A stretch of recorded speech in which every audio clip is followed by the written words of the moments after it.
Іх запуск суправаджаўся канцэртнымі праграмамі і інтэрактыўнымі гульнямі. Традыцыйна адно з галоўных месцаў прыцягнення – тэрыторыя цырка. Тут на фонтане установлено 19 помпаў. Яны перакачваюць до 200 кубічных метраў вады, што забяспечвае феерычнае воднае шоу. В Гомеле очень много фонтанов. Есть и те, которые можно подойти летом и покупаться. Можно и посмотреть или поотдыхать на качелях. Можно и посидеть и просто поговорить с друзьями. Мы рады, что наш город делает такие праздники. Можно вывести детей, показать им все.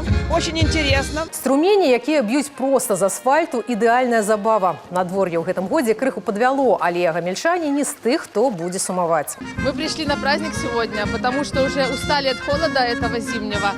И сегодня открываются фонтаны, а мы любим ходить на всякие мероприятия, поэтому вот решили прогуляться и как раз вот попали на открытие. И послушать пришли музыку, очень хорошо ребята играют, и парню моему интересно, поэтому классный праздник, и наконец-то солнце, и надеемся, что уже будет тепло. Очень здорово, что наконец-то весеннее настроение, пришло солнышко, будем чаще приходить и играть сюда с нашими детьми и радоваться летнему настроению, музыке и пению птиц. Фонтаны будуць працаваць штодня да позняй восені, радуючы гасцей і жыхароў горада сваёй прыгажосцю і прахалодай у спякотныя дні.